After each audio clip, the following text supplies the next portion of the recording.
Dan wil ik het ook nog even hebben over de SGP. De SGP die hebben een verkiezingsprogramma gepresenteerd. SGP wil babyhuizen, zwemlesbonus en verbod op drugs, porno en prostitutie. Nou, dan gaat je weekend. SGP-lijsttrekker Christoffer mocht er gisteren op de radio wat over zeggen. En toen ging het natuurlijk ook over de rol van vrouwen bij de SGP. Want een paar weken terug werd er op het SGP-congres besloten... en dat is wel heel bijzonder, dat er geen vrouwen op hun kieslijst komen. Hier, weer geen vrouwen op SGP-lijst. Lilian snapt er niks van, voldoe aan alle criteria. Ja, behalve de herenpiemol. En natuurlijk, we weten dit van de SGP... maar het is wel een belangrijk onderwerp en volstrekt uniek in Nederland. Een politieke partij zonder vrouwen op de lijst. Dus ik ben toch benieuwd, wat zegt de grote baas daarvan? Dat gaat over het beginselprogramma, maar je hebt het over de statuten. Die zijn aangepast in 2012. Ja, het beginselprogramma is natuurlijk op zich... Maar daar staat, ook als je echt doorredeneert... gaat het dan over het emancipatorische redenen, een moeilijk woord. Hij kan het niet eens zeggen!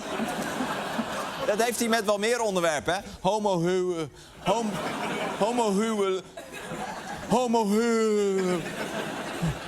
Nee, het lukt niet. Het lukt. Nou. En we leerden ook nog iets over de persoon Christoffer. Brug is een beetje gek misschien, maar goed, ik ga toch naar een volgend onderdeel uit uw verkiezingsprogramma. Ja, ik ben ingenieur, dus ik hou van bruggen bouwen. Ja. Hij dropt even heel casual dat hij een ingenieur is. Maar toen ging ik even kijken. En zo casual was het ook weer niet. Want als je een beetje het nieuws volgt, dan had je dit al kunnen weten. Onderhoud van de infrastructuur, dat is voor een ingenieur als ik altijd prachtig wordt genoemd. En ik heb toen even geteld, want ja, een ingenieur rekent graag. Voorzitter, ik ben een ingenieur, ik ben civiel ingenieur. Ik ben een ingenieur, hij is een jurist. Ik ben een ingenieur, dus ik ben ingenieur. Ik blijf een ingenieur in cijfers, hè. Ingenieur, als ik kwam net langs dat ik ingenieur ben. Je was ingenieur, zei je toch? Ja, ben ik nog steeds, hè.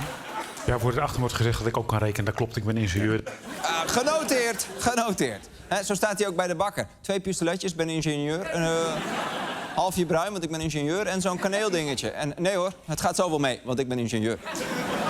Maar goed, dat programma van de SGP dan stond natuurlijk vol met SGP-klassiekers. Ze wilden de abortuswet intrekken, ze vinden euthanasie stom. Weten we allemaal. Maar ik zag ook nog dit. SGP voldoet aan de nieuwe NAVO-norm.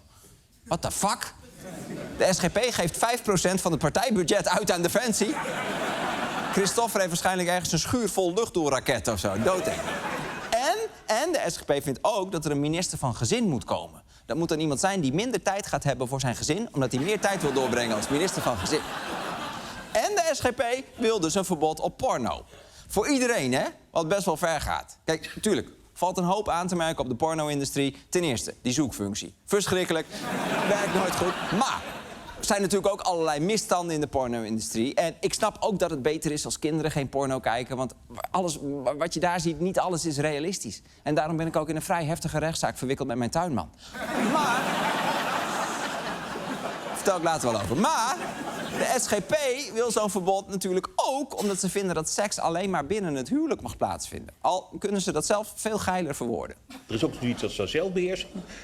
Als man en vrouw een relatie hebben, in trouw, in veiligheid, et cetera... daar kan seksualiteit gedijen. En dat is de beste plek.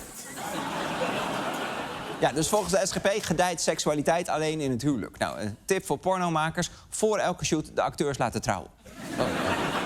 Neem jij... Ja... Nee, wacht even. Neem jij Maarten Boner tot je wettige echtgenote. Deze vrouw in elk geval tot de volgende scène. Ja. De SGP is trouwens niet de enige partij die een pornoverbod wil. De ChristenUnie ook. Zij schrijven alle pornosites op zwart. Hé, grappig, dat is ook mijn favoriete categorie.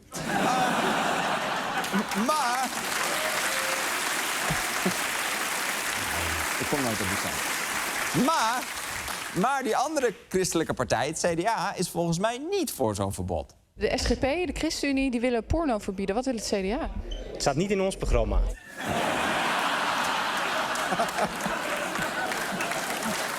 Mooi. Lekker, Henry. Het staat niet in ons programma, zullen we maar zeggen. Maar goed, ik ga even een sigaretje roken. Heb jij de wifi-code trouwens? Maar ja, tenzij de SGP en ChristenUnie bij de volgende verkiezingen samen 80 zetels halen, zal porno nog wel even blijven bestaan. En tot die tijd moet de SGP er op een andere manier voor zorgen dat hun achterban niet per ongeluk in contact komt met die duivelse ellende. En wat blijkt nou? Daar zijn ze al mee bezig. Want op hun website staat gewoon al een instructiefilmpje. Welkom bij de cursus Omgaan met pornografisch materiaal van de Staatkundig Gereformeerde Partij. Met een aantal handige tips leidt de SGP u door de wildernis van het verraderlijke pornolandschap. Les 1. Situaties herkennen. U ziet op internet een videofilm waarin een dame de deur opent voor een loodgieter. Let nu op. Draagt de vrouw een licht doorschijnende badjas? En heeft de loodgieter een waterpomptang in zijn broek of is hij gewoon blij haar te zien? Ook belangrijk, hoe wordt de loodgieter betaald voor zijn geleverde diensten? Is de betaling in natura? Dan heeft u zeer waarschijnlijk met porno te maken. Schakel de videofilm uit. Repareert de loodgieter de kraan en wordt er na afloop keurig afgerekend met dan wel contant geld, dan wel een mobiel pinapparaat? Dan kijkt u waarschijnlijk naar de bedrijfsvideo van de firma Tavelaar in Barneveld. U kunt met een gerust hart verder kijken. Les 2. Titels herkennen. Pornovideo's kan men vaak gemakkelijk herkennen aan de enorme joekels van titels. Deze titels bevatten vaak signaalwoorden waar men alert op moet zijn. Zoals cumshot, bijna altijd porno.